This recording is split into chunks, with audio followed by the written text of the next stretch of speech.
इकडे जालन्यामध्ये पोलीस आणि पत्रकारांमध्ये बाचाबाची पाहायला मिळाली। प्रजासत्ताक दिनाचा कार्यक्रम चित्रीकरणावरून हा वाद निर्माण झाला। पोलिसांची पत्रकारांना धक्काबुक्की देखील झाली। धक्काबुक्कीनंतर पत्रकार संघटना आक्रमक झाल्या। पत्रकार संघटनेकडून पोलिसांचा निषेध व्यक्त करण्यात आला।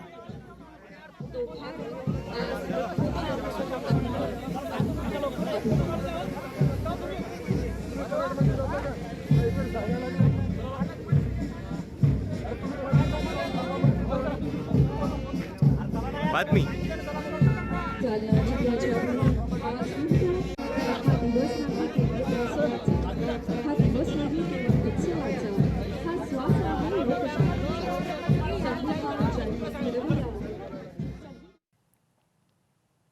तर दुसरीकडे प्रजासत्ताक दिनाच्या निमित्तानं पालकमंत्र्यांनी आपापल्या जिल्ह्यांमध्ये ध्वजवंदन केलं।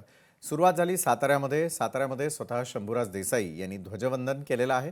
कोल्हापूरमध्ये देखील प्रकाश आबिटकर यांनी ध्वजवंदन केलं। नागपूरमध्ये चंद्रशेखर बावनकुळे, नाशिकमध्ये गिरीश महाजनांच्या हस्ते, हिंगोलीमध्ये नरहरी झिरवाळ, छत्रपती संभाजीनगरमध्ये संजय शिरसाट, सिंधुदुर्गमध्ये नितेश राणे आणि वाशिममध्ये दत्तात्रय भरणे या सगळ्यांनी पालकमंत्री म्हणून आपापल्या ठिकाणच्या ध्वजवंदनाला हजेरी लावलेली होती। त्यांच्या हस्ते ध्वजवंदन पार पडलं।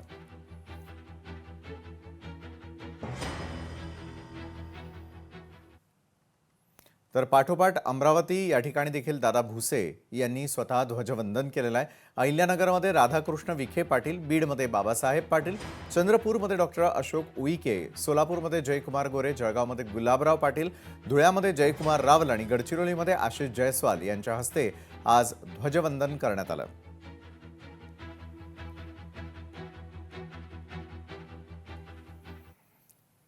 तर इकडे मुंबईमध्ये भूषण गगराणी यांनी स्वतः जे पालिकेचे आयुक्त आहेत त्यांच्या हस्ते ध्वजारोहण करण्यात आलेलं आहे।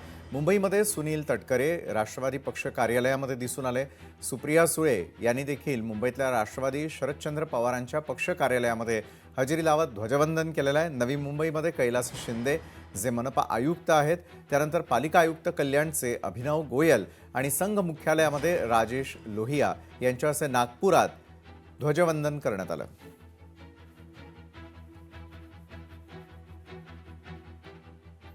इकडे राज्यभरातील ध्वजवंदन पाहिल्यानंतर संपूर्ण देशभरामध्ये देखील अशाच प्रकारे ध्वजारोहणाचे कार्यक्रम आज पार पडलेले आहेत। दिल्लीमध्ये नितीन नवीन जे आत्ताच नवनियुक्त आहेत आणि नवी मोठी जबाबदारी ही भाजपनं त्यांच्या खांद्यावर दिलेली आहे, त्यांच्या हस्ते ध्वजवंदन पार पडलं।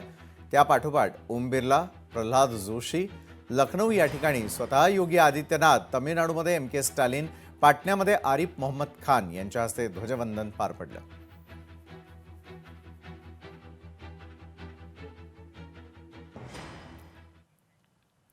बुलडाण्यामध्ये एकूण 4 मंत्री झेंडावंदनाला गैरहजर राहिले। जिल्हाधिकाऱ्यांच्या हस्ते त्यानंतर ध्वजवंदन करावं लागलं।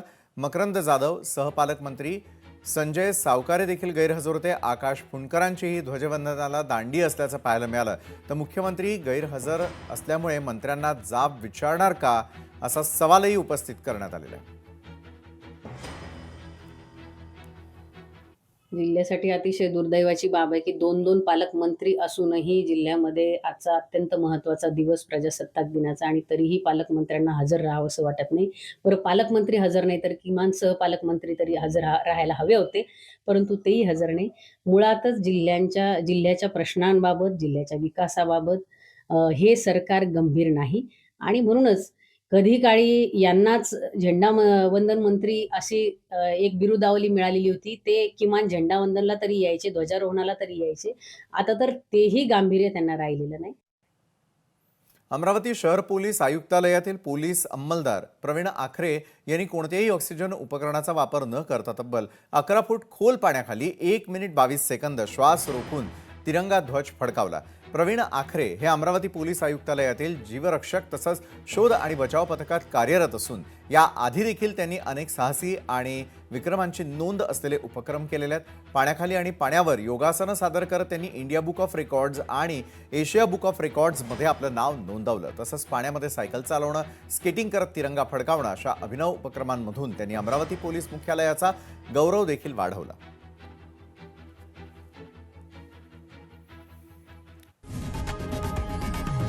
लोकशाही मराठी ऐका, पहा, जागरूक रहा.